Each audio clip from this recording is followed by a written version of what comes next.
Welcome, everybody. I'm Hugo Restall. I'm the editorial page editor of the Wall Street Journal Asian edition based in Hong Kong. I'm very honored to be moderating the final session of our conference, and I think we have an extremely distinguished lineup. Perhaps the organizers planned it specifically this way so that we would keep you all here right until the end in anticipation of hearing these eminent personages. I'll give a brief introduction, very brief, because I think you all have the bios in your conference materials. I'll start with Minister Bak, the Minister of Trade and Foreign Affairs of South Korea. He has previously served in many posts here and abroad. He was the Dean of International Affairs, most recently at Seoul National University. He's also taught at Georgetown, University of Washington, and Stanford. Worked at the Korea Development Institute, the Korea Institute for International Economic Policy, and has served as a senior economist in the Office of the President. And has a BA from Seoul National University and a doctorate in economics from the University of Wisconsin-Madison. Then we also have Mr. Funabashi Yoichi, who's the chairman of the Rebuild Japan Initiative Foundation, but probably is better known to everybody as pretty much the most eminent Japanese journalist. His writings are well known not only in Japan but around the world, because he often writes columns, for instance, in the International Herald Tribune. But he has served as the editor-in-chief of the Asahi Shimbun, one of Japan's largest newspapers. He was the chief diplomatic correspondent in Beijing and Washington, D.C., and serves on many boards, such as the International Crisis Group, the Trilateral Commission, the Asia Society, as a contributing editor at various publications such as Foreign Policy and Global Asia. He studied at the University of Tokyo for his undergraduate and has a doctorate from Keio University. Finally, Sir James Steinberg, who's very familiar to everybody in Asia from the world of diplomacy. He served as the Deputy Secretary of State under President Obama from January 2009 to July 2011, and as such was deeply involved in forming the Obama administration's policy towards Asia. He's currently the Dean of the Maxwell School at Syracuse University and a professor of social science, international affairs, and law. And he's previously served as the Dean of the Lyndon Johnson School of Public Affairs and has had various posts at the Brookings Institution, then served in the Clinton administration as a Deputy National Security Advisor, and he has a undergraduate degree from Harvard and a law degree from Yale Law School. So without further ado, I'd like to perhaps frame the discussion just a little bit. I sense one of the themes from the conference is a frustration, particularly in the democratic world, that there is a lack of leadership, and perhaps that there are leaders who are waiting in the wings, would like to act, but are having a great deal of difficulty doing so. I'm very familiar with this from living in Hong Kong the last 15 years. Very little has been accomplished, and now I see this same frustration spreading to other countries, including my own, the United States. It seems like everybody and every special interest group, every demographic has a veto, but nobody can get a mandate to act. So then we have the ability, which is valuable in a democratic society, to prevent undesired action, but we do not have the ability to enable actions that we consider desirable. Now, in some of the panels, I've heard it suggested that this is some sort of sea change that we were entering a radical new era. I think the chairman of the president of the Asan Institute, Ham Chae-bon, last night was saying that perhaps we've now entered the era where we really have decapitated the king. But I'd like to suggest that instead of it being a linear change, perhaps in the past we've had a balance, and at the moment we are seeing a change in that balance. If you go back to the American founding fathers, there was a concern with preventing tyranny and the over-influence of what they called faction, infighting, versus they wanted to promote, at least a large number of them, a certain faction of them, wanted to promote energy in the executive, i.e. leadership, what we would call leadership today. And so in the US, in this debate, we actually have come to a point where we're looking at China sometimes with a great deal of envy.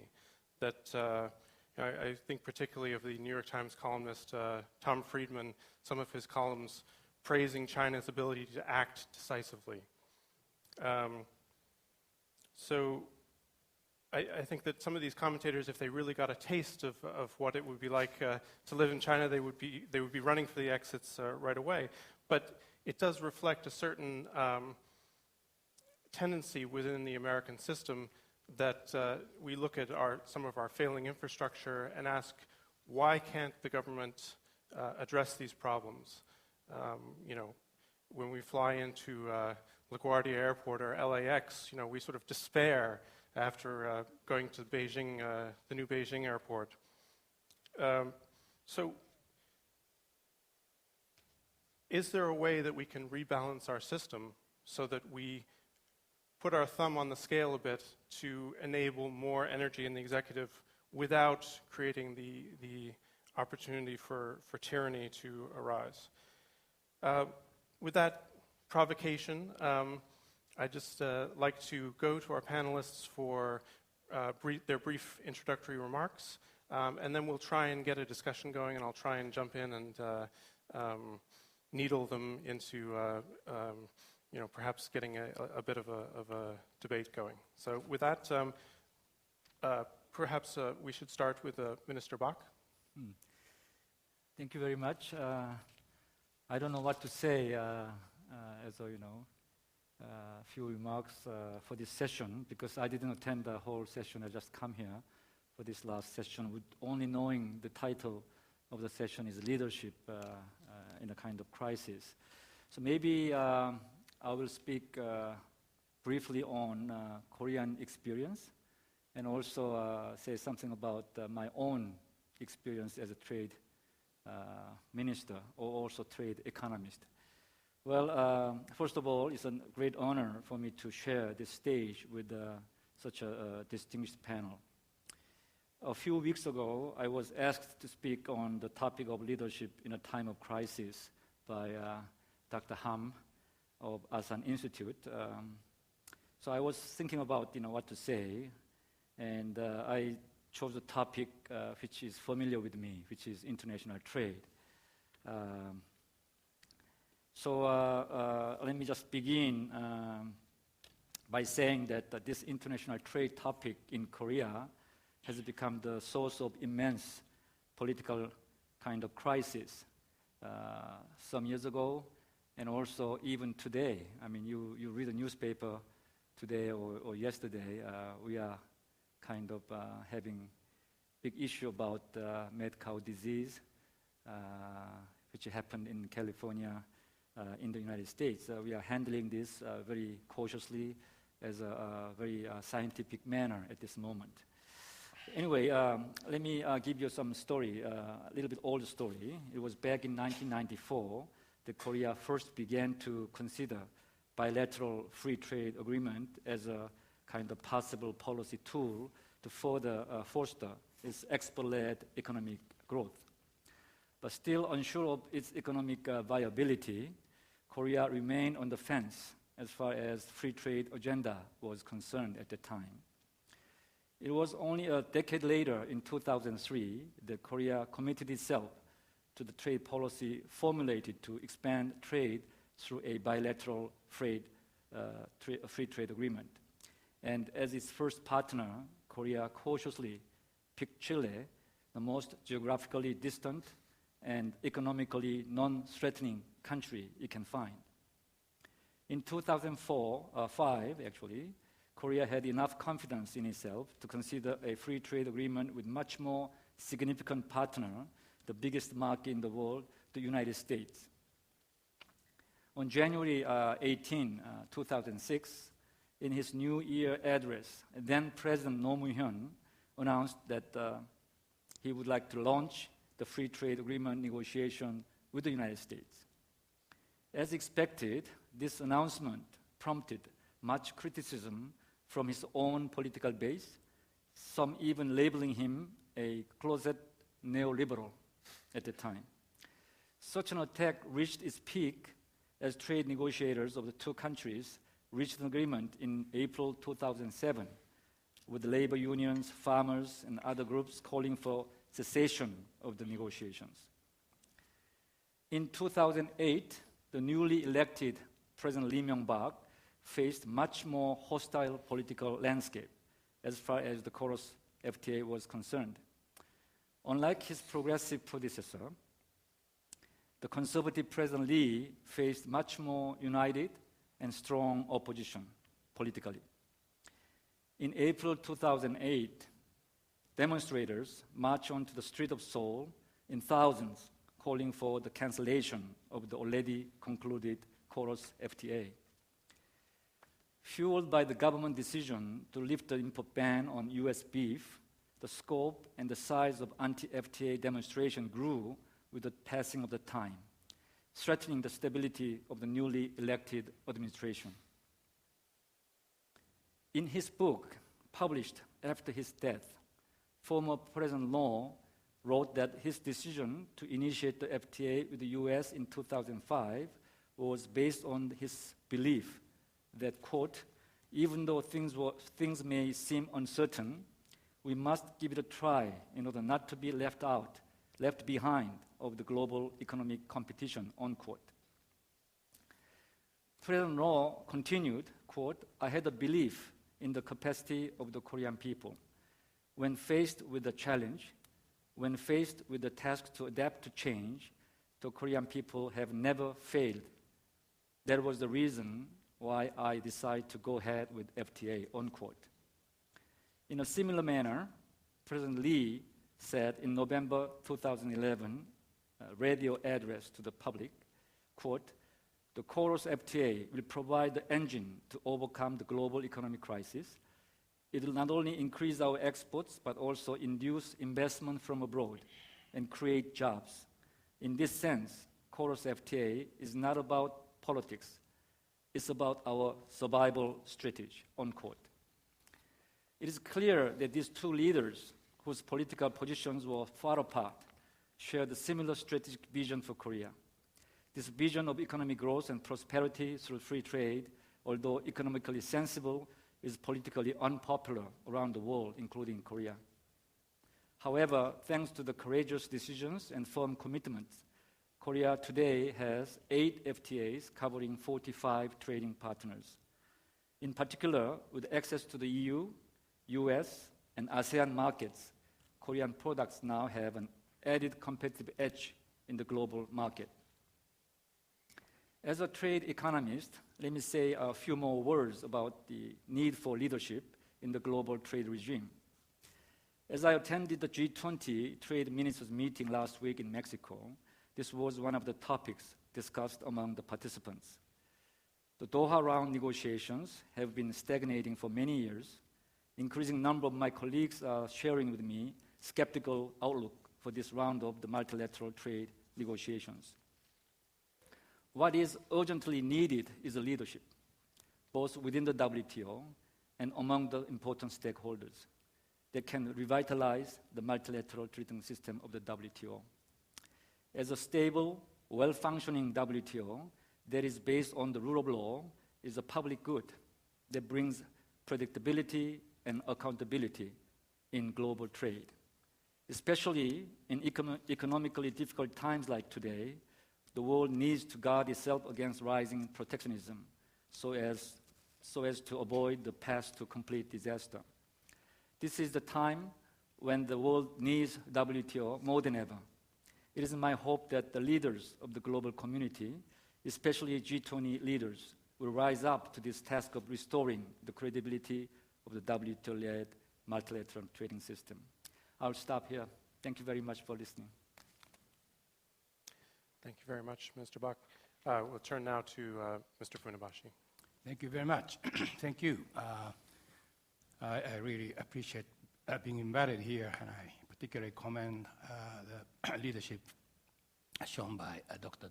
Han for making Asan Plenum one of the most stimulating public debate forum in Asia now. I'm also very much delighted to share this panel with two distinguished guests. I would like to focus a little bit more on a Japanese setting as we have gone through that one of the most existential crisis for Japan's post-war history, 3/11, and particularly Fukushima nuclear accident and its ensuing crisis. In Japanese setting, I think that this title should be perhaps revised into that desperately searching for that leadership in the thick of crisis. As we may see another collapse of a Japanese incumbent government in the foreseeable future, we have had already 6 prime ministers shuffling them, being reshuffled in the past 5 years or so. So it really reveals that's the crisis at large in Japan. That 3/11 moment actually has posed a very much critical question to the Japanese. What kind of leadership we really need? And some have strongly argued for strong leadership.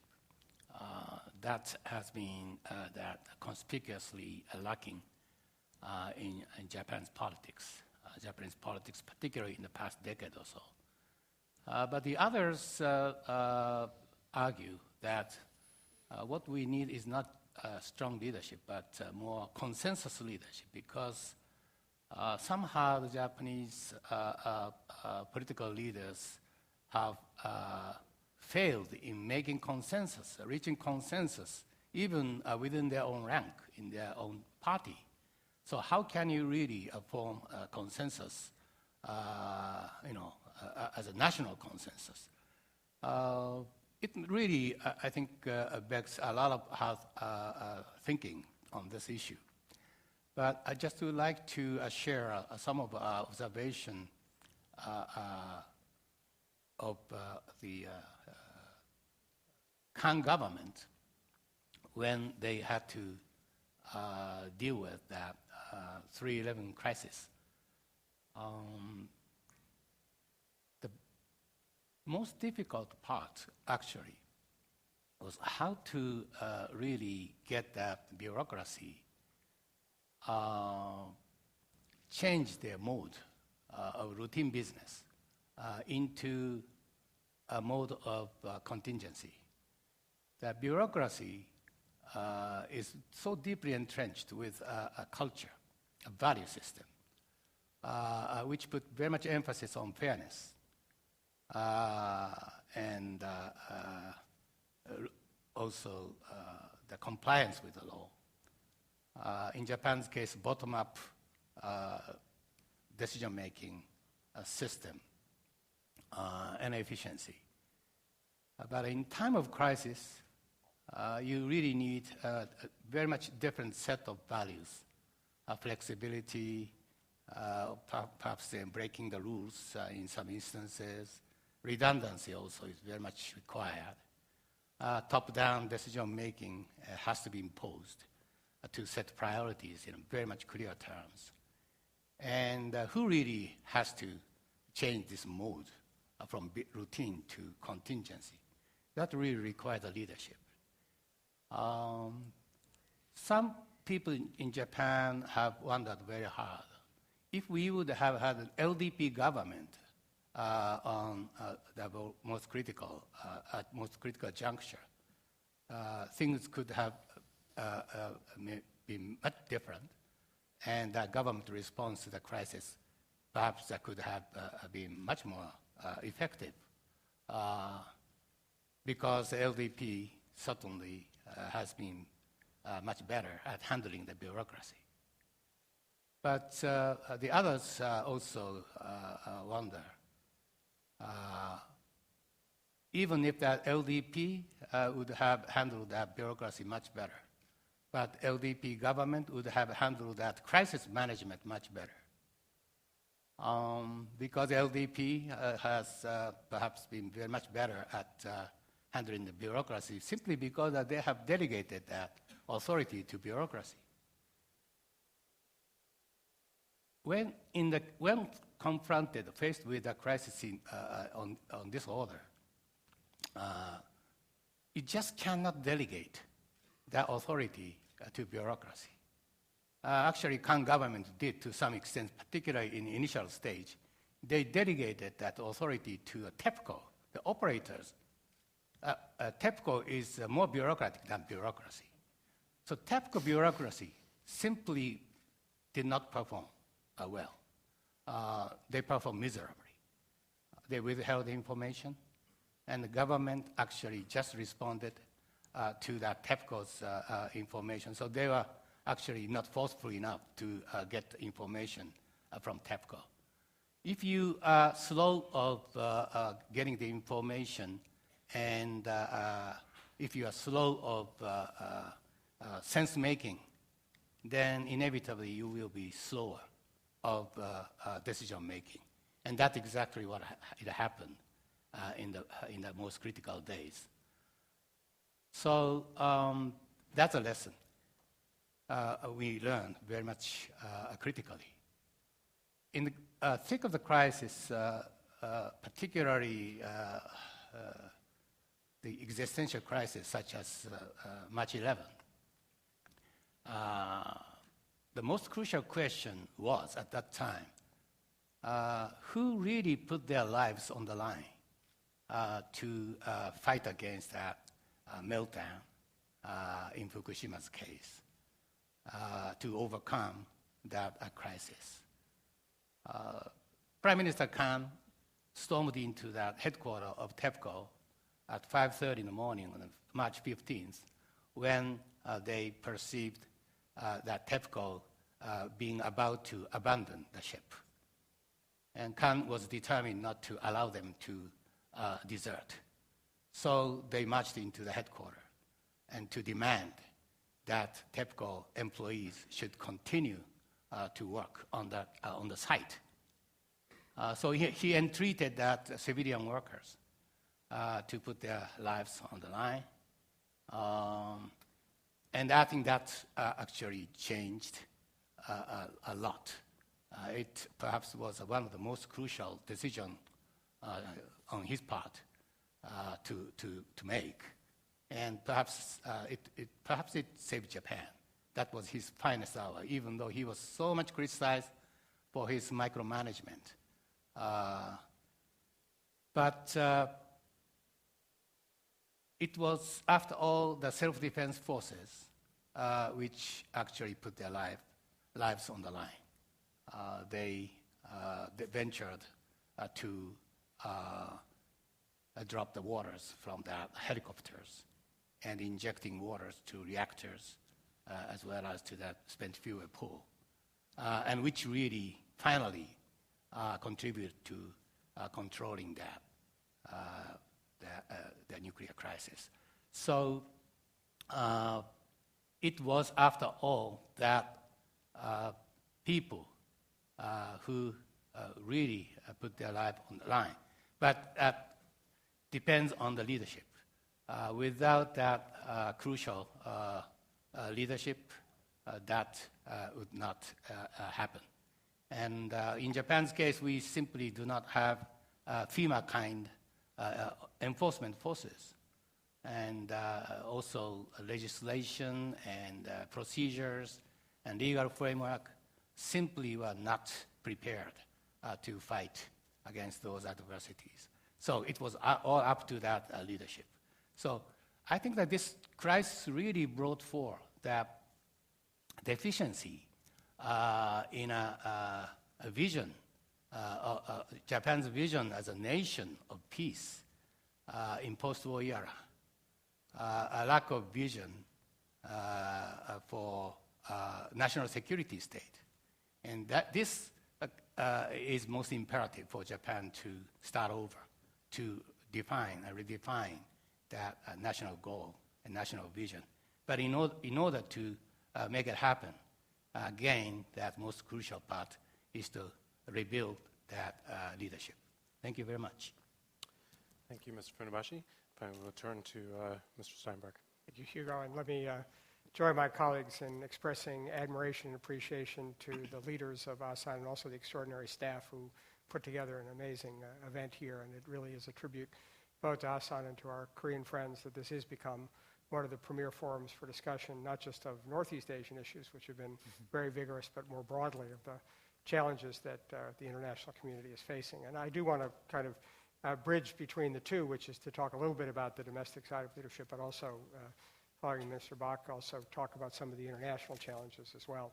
Hugo, I'm glad you kind of referred us back to history, especially in the American context. I'm a teacher now, and I teach American history, at least with respect to foreign policy. And I think it's healthy to remind ourselves that while we always tend to sort of see the moment as kind of a unique crisis, a unique degree of stalemate and incapacity of government to meet the challenges, that actually most of American history has been bedeviled by this problem.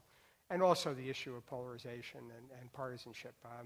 You know, you refer us back to the founding era. I mean, if you go back and read the popular press and the debates that took place, the degree of vilification, ad hominem attacks, accusations of treason and the like, that bedeviled the United States from its first days.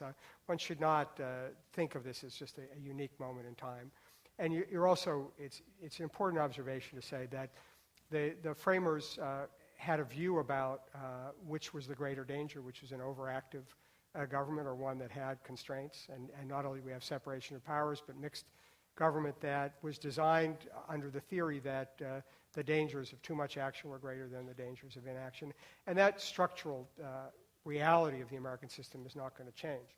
So if you look at the periods of great leadership in the United States, it isn't because there were great institutional changes, but rather it was because of the ability of a leader to mobilize public opinion, to use the proverbial bully pulpit, TR called it, to reach to the American people and to try to build a national consensus, which was more consequential than the formal tools of the presidency. And so I think that is always the challenge at the great moments in American history, whether it was Lincoln or whether it was FDR.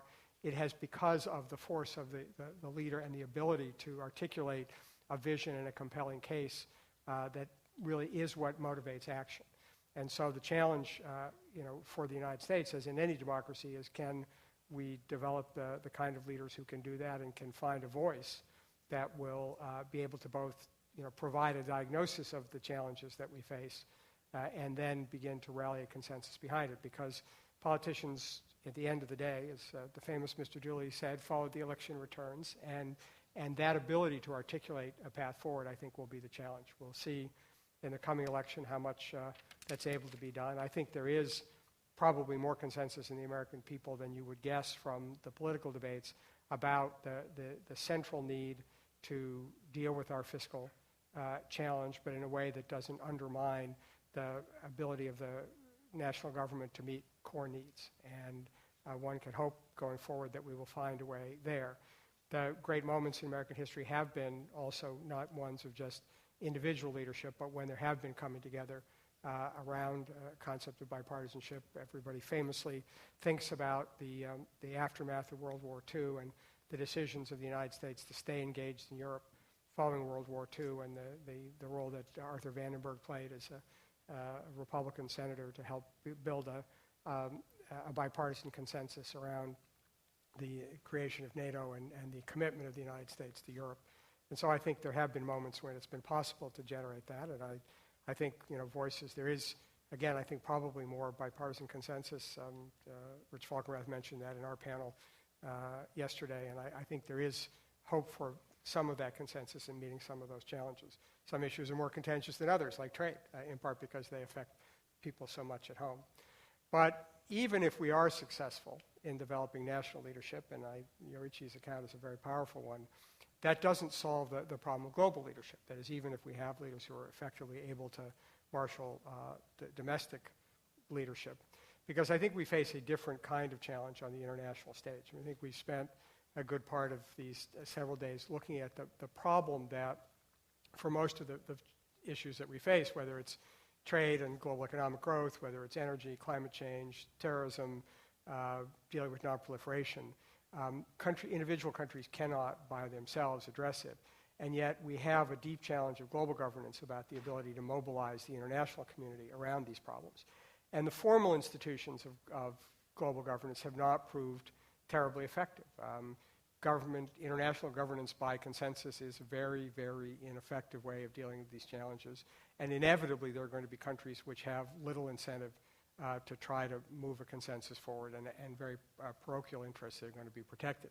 So the great challenge, I think, on the international level is to find new tools and new approaches to deal with some of these challenges. And I think one of the, although it's a small story, but a really a powerful story about how this can work and where leadership can play a role was at the Copenhagen Climate Conference, where in the face of what looked like a doomed effort and a predictable failure of the international community to reach a consensus, a small number of leaders in a very colorful setting were able to, as individual leaders, come together and provide an impetus to move the process forward.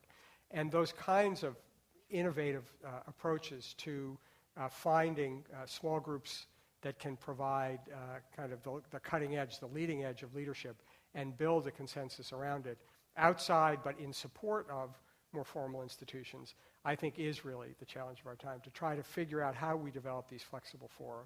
There's obviously part of the motivation behind the G20 is to do that. It's part of the reason why, Minister, I think that without the old-fashioned green room approach to global trade, we are not going to solve the Doha problem. The green room approach broke down famously in Seattle during the Clinton administration. But in fact, we need these core groups. We need these leading groups that can take some decisions, understand that not all countries are going to go along with it, but provide that kind of motivation. When you look at areas where we've had success in the international level, whether it's dealing with money laundering through the Financial Action Task Force, or some of these more innovative approaches to semi-formal decision-making, where a small number of leaders can exert that kind of vision and try to move the process forward, that is going to be critical. And we have to accept the fact that these don't meet the formal models of legitimacy that,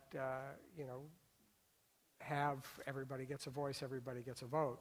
But unless we can try to develop those tools of innovation where groups of countries can take the agenda forward without trying to solve the problem of the least common denominator, we aren't going to be able to tackle the challenges of those times. And so what we've seen, for example, in trying to deal with the North Korea problem is that this, for all its difficulties in moving forward, getting a small number of key countries to take responsibility for it offers a much greater chance of moving this forward than trying to use formal institutions. So I think that's the global leadership challenge, to think about new tools and new approaches. Sometimes that will include not just governments, but also important elements of civil society that have to be part of setting the agenda, of creating new norms and moving the process forward. So I think we need to, just at the same time we worry about domestic leadership, we need to think about how we can create the opportunities for countries to have the tools to move forward on these pressing international challenges without, understanding that this will not meet everybody's desire to have everybody in the room and everybody have a voice. But I think that will be really, in the big challenges of our time, perhaps the most important test that we face. Thank you very much. Before I pose a few questions, I'd just like to offer the panel a chance to respond to anything that the others have said that you would like to challenge or or agree with or augment? Well, let me just say a few words on the remarks made by Dean Steinberg about the multilateral trading system. I just want to add to his remarks. I found it's very difficult to reach a consensus. If this organization is based on the consensus-based decision-making mechanism, but if you go back to the old time, even Uruguay ran, which is 80s and early 90s, there we have a key leaders. Even we use the green room conversation, but so-called Quad, US, Canada, EU, Japan, whenever they met together, then something will be resolved. But if you look at the agenda of Uruguay round, the agenda of Doha round, it's very similar in terms of complexity. Not much more difficult for DDA, but we cannot make any step forward. The reason is we have a sharply divided, positions between, Quad in the past and BRICS of today. So I can see how we reach the kind of filling the gap. BRICS doesn't even mention the name of the organization of OECD. They just mention in the statement it's an international organization, not they don't spell the name of OECD. So what I'm saying here is because of the power shift of the world economy, unlike IMF and World Bank where the votes are weighted, this kind of one country, one vote, consensus-based international decision-making process is making any kind of progress of the WTO and any kind of organization making progress very, very difficult. So I don't know how to solve this. So I just want to also raise a question, how we deal with this kind of international community, how we reach the consensus in that kind of very complicated power distribution. I think the minister's put his finger on it, but I think that the answer in part is to rethink who's in the core. And as part of that, I think part of the deal, and I think it's implicit certainly in the U.S. strategy by accepting a more prominent role, particularly for China and India and Brazil, is to have an implicit bargain, which is, yes, you get to be part of the new green room, but part of that is you also have to come and you cannot play the G77 game anymore, that you have to be part of the solution. And I do so that's really, I think, where the leadership answer comes, is it as countries like China and India and Brazil become more consequential, are they able to transform their engagement in the international system to be stewards of the international system, take some responsibility and understand that they need to have it succeed. If we can make that shift in which the idea of the core remains, but who the participants are, I think that becomes the core of the answer to the challenge that you've identified. May I? I think one of the most difficult challenges that we are confronted now is that the impact of the globalization on economy and society as a whole, and because it has really deepened that rift and among the societies, clearly forcing that winners and losers to be brought about and contributing, polarizing the politics. So that national leader and leadership really is required to reach national consensus, bipartisan consensus if you happen to have a two-party system in your political system.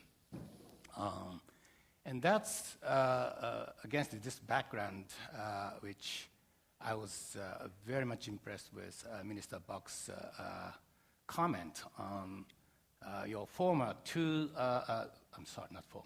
the former and the current two presidents' determination to get South Korea committed to free trade agreement, particularly President Lee Myung-bak's comment was very much telling a lot.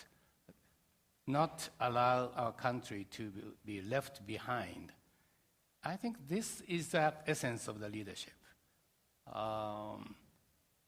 You will give a sense of where your country stands in this radically changing world, and how you adapt your country to that new geopolitical change and reality. And you just cannot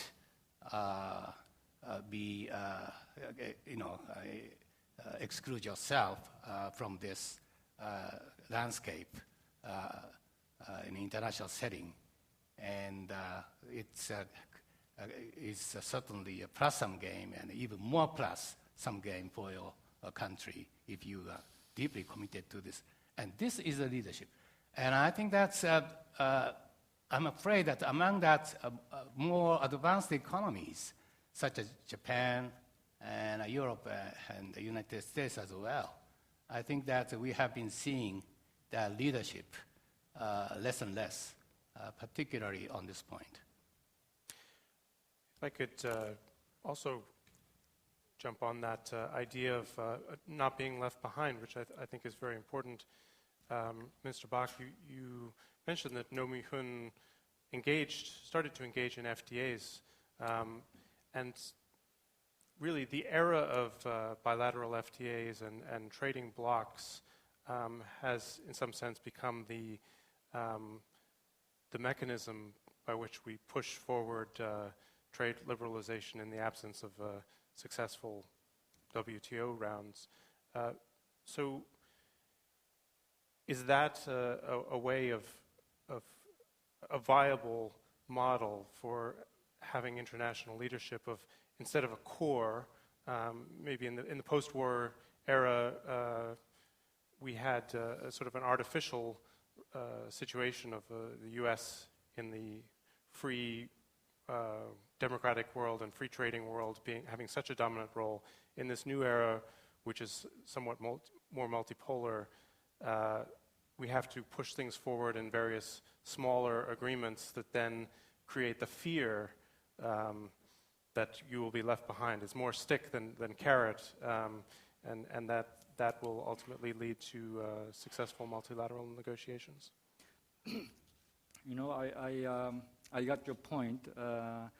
As an economist, we all respect for multilateral system much better, supremacy of multilateral trading system. But this is not functioning at the moment. That's why we encourage all the individual countries to form bilateral or regional FTAs. But even for Korea has 8 FTAs covering 45 nations trading partner.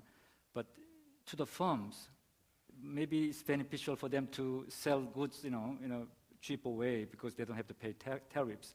But on the other hand, it is very cumbersome. It is actually raising the cost to the company too. We so-called spaghetti ball effects of, so-called Bagwadi's argument. So my assessment is that we are now drifting further away from a multilateral trading system. But in the end, we may find this is not going to work for the whole world. So we may return to the WTO or multilateral trading system. How? One evidence we can see this is the TPP, which is now they are broadening the agreement by including more and more countries. Or even you can say individual bilateral FTAs will be integrated into a bigger one. This is one movement you can see in Asia-Pacific region, but also in East Asia. Next month, 3 leaders of Northeast Asia, China, Korea, Japan, will meet in Beijing. They will be talking about the Korea trade, Korea, China, Japan trilateral FTA. If we are having something like this, then automatically ASEAN will be joining with them, then also East Asian kind of economic integration. Maybe later India or Australia join them, then we have another movement in East Asia. So I hope after that, I don't know, it'll take some time, after that maybe these 2 things will merge together. That will be a so-called free trade area of Asia Pacific. Then maybe we can talk to EU to have a more global multilateral. This is a long way to go, but I think we are actually experimenting ourselves, whether this can be sustainable or not. I think I do think this model is a powerful model, and it applies not just in the trade context. So you have TPP, you can go back to the mid-90s with the ITA agreement that was negotiated through APEC and then became more broadly accepted. You can look at the security area, so the Proliferation Security Initiative, something which could never have been done directly through the UN, which is an increasingly large number of countries participating, establishing norms and operational cooperation. I mentioned the Financial Action Task Force. It's a practical matter, although this started with the key banking center countries. This has become the norm in which countries are outside it at their own cost, and so more and more accept the standards and the norms. So I think we cannot make the sort of idealized best of a global universal set of participation and rules be a barrier to making progress. It's not perfect, but it is allows us to get some of the benefits that we're thinking, and over time it establishes a kind of benchmark which more and more countries are likely to see as in their interest to be part of. I was just thinking, are we allowed to say coalitions of the willing, or has that term been tainted by the Iraq War? And then that got me thinking, does this open up variable geometry? Variable geometry. I think that's the way of thinking about it. Part of it is the recognition that you're not going to get everybody. Part of it is a recognition that, frankly, some countries count for more than others on different problems, and it isn't the same country. So on climate, it's not the same alignment of countries that it might be on trade. And so you have to think about who are the systematically and systemically important countries, and how do you get that as kind of the leading edge that can bring others along. I think we should regard that the FDA as a sort of building block, concept. We have tended to view it as a sort of supplementary to the multilateral framework. But as we are seeing that, the world is seeing that multilateral framework and multilateral process being so much weakened and the global governance so much difficult to manage, I think that this free trade agreement, a minimalist approach, should be elevated to high politics in managing the world politics. Likewise, I think that we are very much now confronted with that emergence of the global issues, whether it's anti-terrorism, nuclear accident, cyber security, and endemic and pandemic, and the others, which really will pose a serious threat with a huge lethality to the society across the board, driven by the globalization. It really requires that more robust global governance to manage to cope with those issues, but which does not exist at this point. So that in order to really address those issues, you have to maintain the geopolitical stability for that major countries to cooperate together. So I think that the coalition with the willing, whatever you call it, or the minimalist approach, I think that's very much essential to stabilize the world. Mr. Funabashi, I just wanted to ask you one more thing about Japan, because I think it's such an interesting case study in the problem of weak leadership, weak political leadership. You actually posed the question, does the Japanese public really want strong leadership? There seems to be a tendency of the Japanese public to be very satisfied with very slow consensus building. But recently we saw the Osaka mayoral election and new politicians coming up who want to be more decisive. And this is kind of a shock, I think, to the system. Does it, in your view, presage a new era, or will there be a reaction against that, or will they just accomplish what they set out to accomplish and then fade away? I think Japan needs a shock anyway, so shock therapy without therapy, that's maybe a bad formula. But and whether Hashimoto will really become to be a true leader or not still remains to be seen. But I think that it reflects a certain social impulse and perhaps impatience. And he could be very much populist, could be nationalist, but he could be a very much reformist. It's still very much unclear at this point. Yes, we need a very strong leadership, no question about it. But more important than that is that we have to deliver, deliverability. I think that's the key. And to deliver the policies, you need art of politics, and the consensus building among that parties is the essence of that art. And of course, perhaps Japan cannot afford to just indulging itself to making a long process of consensus building. No, but it has to be quick consensus building, decisive consensus building. But consensus building is tougher part than just asserting the strong leadership. Okay. And I wanted to pose one question to Jim Steinberg. Having started out saying that we're not seeing a really big change from history, and you agreed with me, so now I'm going to round on you and sort of put the other side of this. We've been hearing a lot about how the information revolution and social media have created new coalitions, an ease of forming new coalitions, an ease of organizing opposition. Doesn't this represent a challenge that does change the game in some sense? So I know it's kind of not fashionable, but I think if you look at the pamphleteering at the time of the revolution, it was seen as just the same, right? This was how it was going to mobilize people, and how this sort of tool of popularization and the like was going to damage, because the elites couldn't do politics anymore. The rabble was going to get involved.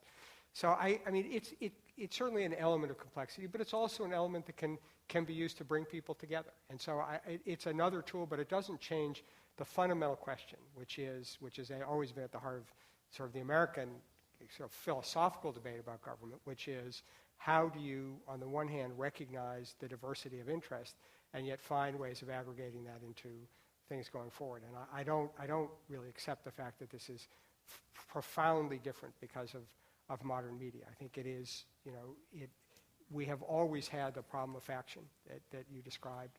And I think it can be, and the great moments, and it's not a left or right or pro-government or little thing, whether it's a Ronald Reagan or for a brief time Lyndon Johnson. They were able to use the presidency to establish a sense of direction that was able to mobilize the American public. And I think that's as possible in the 21st century as it was in the 20th or 19th.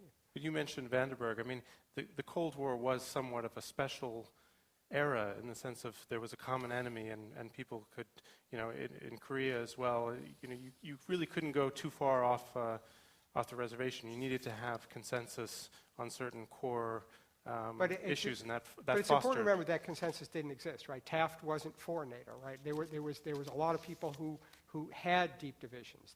Truman did not have broad bipartisan support coming into this. So, I think that as you look back on our history, you could recreate these moments. What did it take? Roosevelt didn't solve the Depression overnight. For a long period of time, he was unable to move the kind of legislation between the Congress and the courts. So I think we tend to glamorize the past and forget the challenges of the past. So I do think each time has its unique challenges. But the fundamental challenge of leadership that we're talking about here is the ability to articulate a vision, to really speak directly to the publics, and to give a clear sense of where you want to go and why the nation needs to go there. And I think you can Twitter it just as easily as you could do, be on network TV in the 1960s or in the popular yellow press of the 1890s. Right. I hope we've provoked enough audience interest in asking questions. I see a couple of hands up already. I'd like to maybe do about three questions. So do we have a microphone? I think we have a microphone back here. I see one here, and the lady up there were the first. So. Hi, Chip Pitts from Stanford. And picking up on the last dialogue and Jim's comment that social media doesn't profoundly change anything, my question is whether it does change the opportunity for a different locus of concern to actually address these persistent transnational global problems that you've all referred to. In other words, could a difference be the ability for citizens to provide more distributed leadership across borders in a way that really would be truly different than the American Revolution? And could it be different as well in terms of the scale that's possible in that regard? Great, thank you. Gentleman here. Yep. Thank you. That is a very interesting and provocative opening comment. It reminded me of Voltaire's famous denunciation of the Holy Roman Empire, which Fred Hirsch applied to the new international economic order in the early 1970s as being neither new nor international nor economic nor an order. Minister Bach talked about the orderliness of the previous weighted voting system of the Bretton Woods institutions that produced a certain stability, and the issue that has emerged is clearly following the dictums of these institutions, new players have emerged that have established themselves on the global economic scene, and now they want in. Is there the leadership that is willing to accept that there's a change in these relationships and that perhaps the formulae need to be rejiggled in how we manage this global order? Because if not, my question is, are we going to see in this transition the emergence of more groupings like the BRICS or the New 11 or whatever other acronyms that emerge, and that they will end up negotiating with each other and then as groups with the former leaders of the global economy? Okay, thank you. And then we have the lady up here.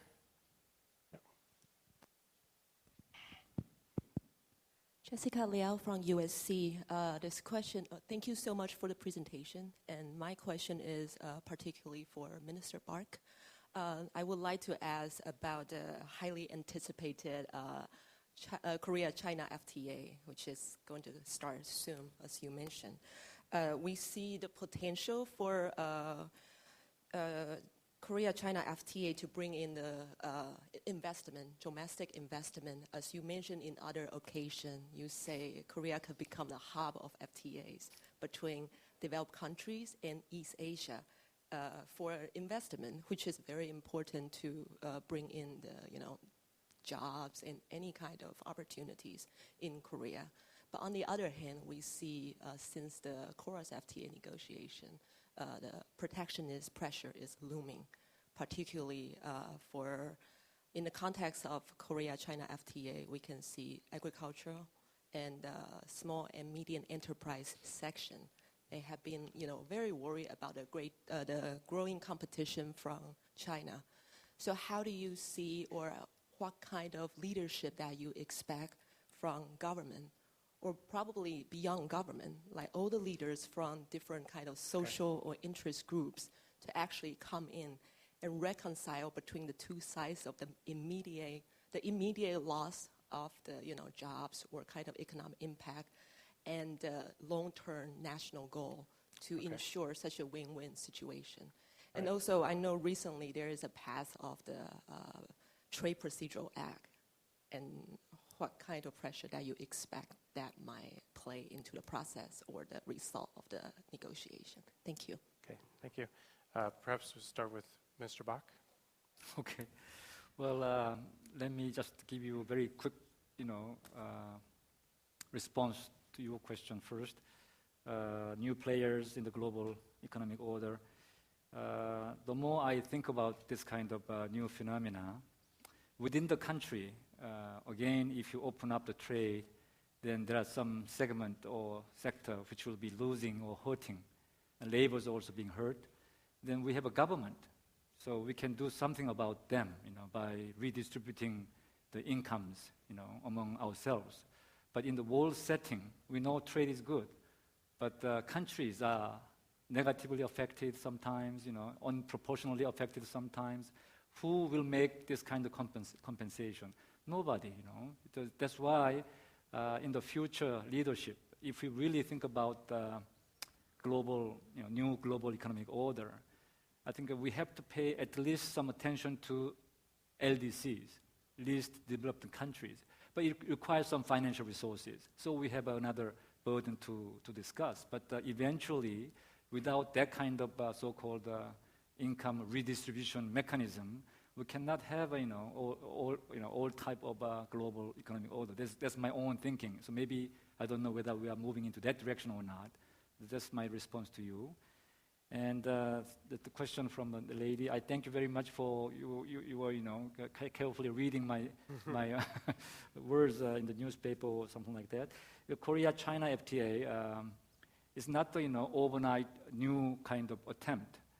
This is happening because of the Korea-US FTA. Right after we start negotiating, China showed great interest. So we have 2 years of study between private organization, 3 more years of study of business, government, and academia. They study also. So we have enough studied. And then in Korea, we have to go through some kind of domestic process, public hearing, all these kind of things. And we already completed everything. So as you said, it's a matter of time. We may meet between the two ministers and declare the beginning of the negotiations. But what about agriculture and fisheries and SMEs?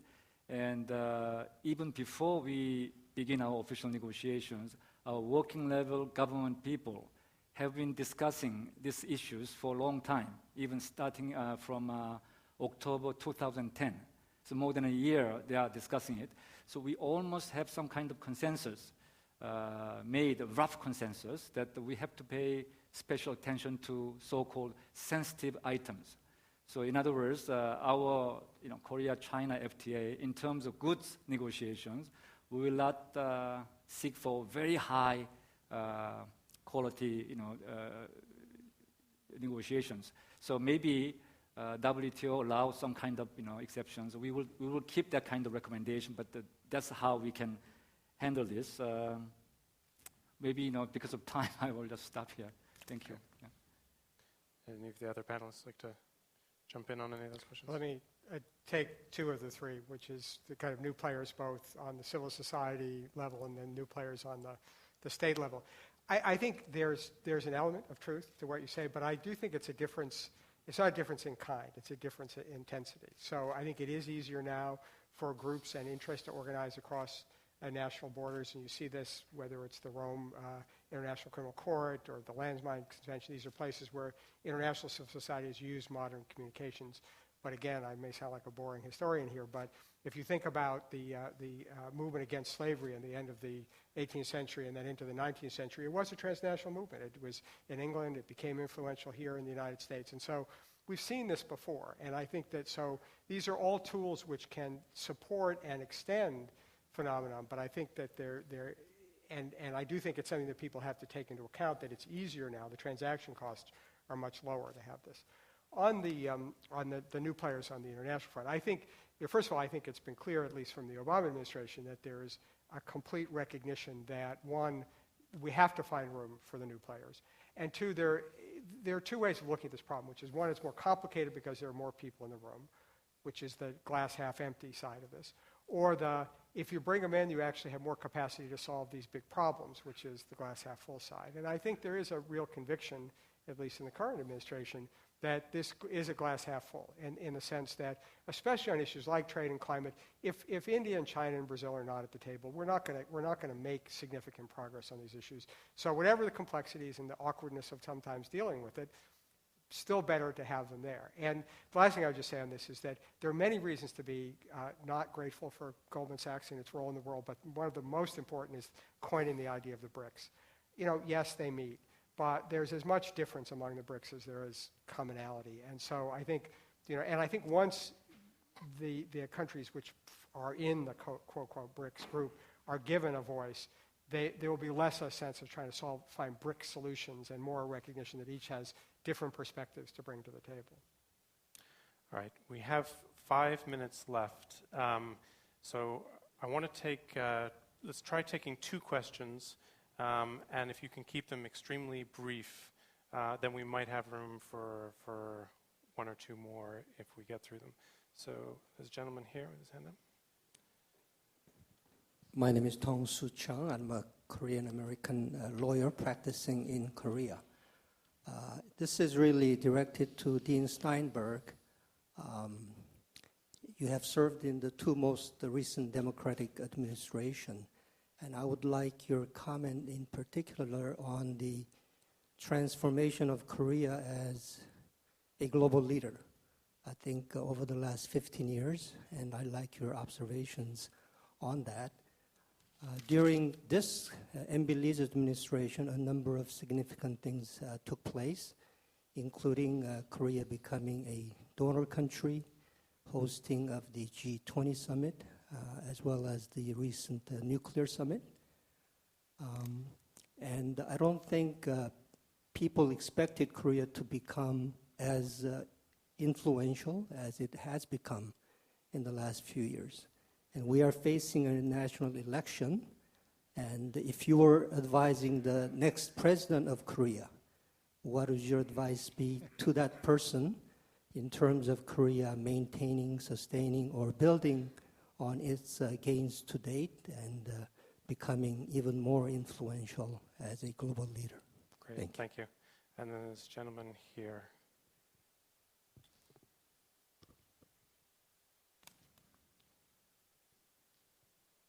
About the issue of global leadership, should we not be aware of what this has meant in the decades of the, let's say, between 45 and now, namely 5 countries, supposedly representing entire humanity and making decisions on the part of the rest of the world? Should one not work into a direction where we get above this problem or beyond this problem of leadership or apparently, I don't know what the alternative would be, an anarchic state or whatever? Should one not preferably speak of global governance and confine this question of leadership to situations of emergency? In emergency situations, also at situations at the domestic level, it's quite understandable, and the Japanese speaker also made it clear to us that there is great importance as far as charismatic personalities may be concerned, who are able to steer the debate and the discussions into a certain direction. But this is not the day-to-day situation, and we cannot live in a perpetual, so to speak, in a perpetual state of emergency. And we should also be aware, if we propagate, which we now do since several decades, the democratization of the international system, the democratization in particular of the United Nations organization, we should think also about how to get away from this focus on the paradigm of leadership to maybe a focus on the paradigm of democratic governance. This is just my question. Thank you. Okay. Anyone want to jump in? Yeah, I think it's long overdue for the United Nations, particularly the composition and the structure of that Security Council, permanent membership, to be modified and to meet with that new global and international setting. But as we have looked over in the past 10 years or so, all that efforts actually have proven to be very much futile. And it's extremely difficult to redress this power new share distribution issues. So I think even though we certainly will have to keep focusing on the issue and rebalancing this power distribution in order to reflect and represent more fairly to strengthen the global governance. But at the same time, I think we really have to come up with much more resourceful, ingenious way of augmenting that lack of global governance. So I think that's, in that context, in light of that, the G20 and ISA and the others, and particularly the regional enterprise to strengthen the regional cooperation is very much crucial.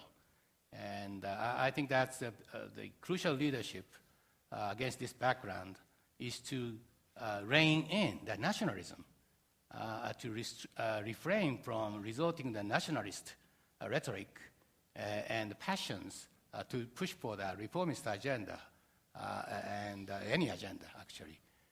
And I think that's poignant in the case of that Northeast Asian countries and East Asia societies as well. Thank you. I'm afraid... I have to say a word just on the okay, Korean very leadership, quickly, because I think it is important to just pay tribute to the extraordinary achievement here that Korea has made, and the importance both to Korea, because it's profoundly in Korea's interest to sustain this leadership, because it gives Korea influence, but also as a model. I think this is an extraordinary story which needs to be even better told about the economic and political transformation of this country, which demonstrates what is possible anywhere. And so I hope, obviously the Korean people will make their own decision about who their leader should be, but the ability to continue to project this as a tremendous success, not only for Korea, but as a path that others can follow, I think is a tremendous opportunity, and I hope it's sustained. That was a wonderful concluding remark on which to end, I think. So I'd like to thank the Asan Institute for their hospitality, for giving me the honor of hosting this panel, which I found fascinating, and I think all the speakers gave very concise and understandable remarks that were very constructive. So before you express your appreciation for the panelists, I think President Ham is going to give a few concluding remarks. Panelists could move. All right, well then...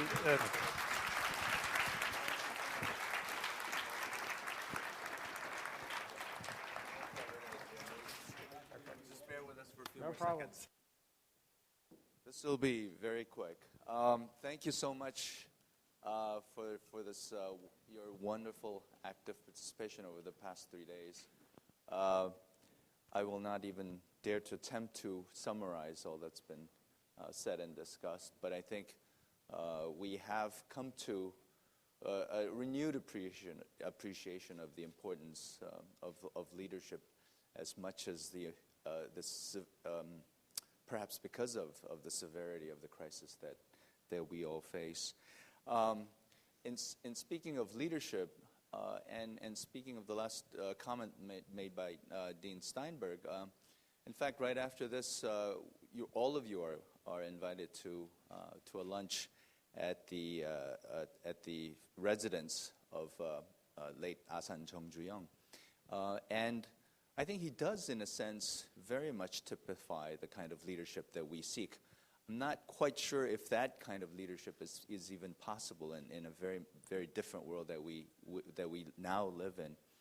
But it's the kind of leadership that actually builds something out of nothing, and a selflessness that will become very evident for all those of you who will be visiting the house. Because if you're thinking that you're going to a very fancy, posh residence that one of the richest people in Korea and perhaps the world had lived in, you're in for a real disappointment, because it's this is a very frugal house. It has a beautiful natural setting to it, but the house itself, and I think that's the whole point of the exercise. I really want you to see what it is like, and perhaps glean some lessons about the kind of leadership that we seek.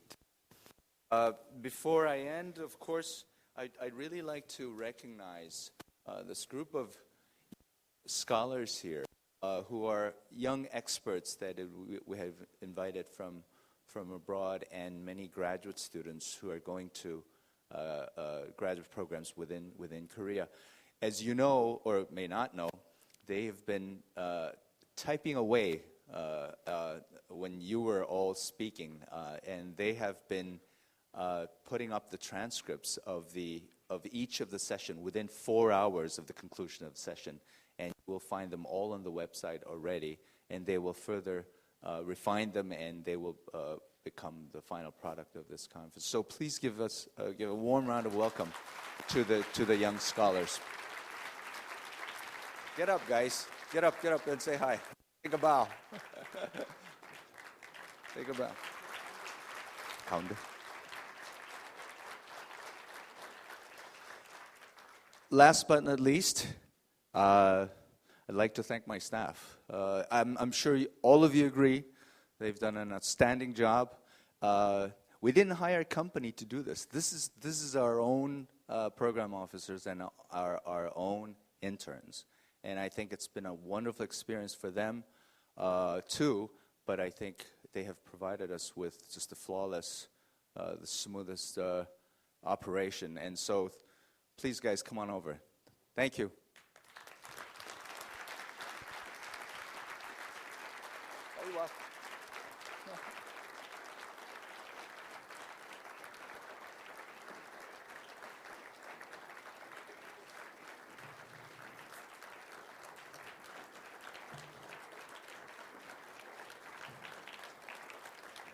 Wow, this many? I had no idea. No wonder we were doing so good.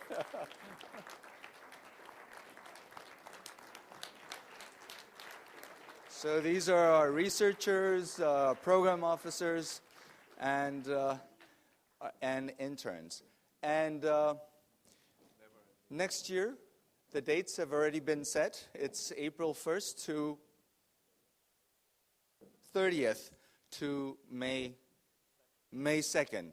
So please put that in your calendar, and thank you so much, and see you next year.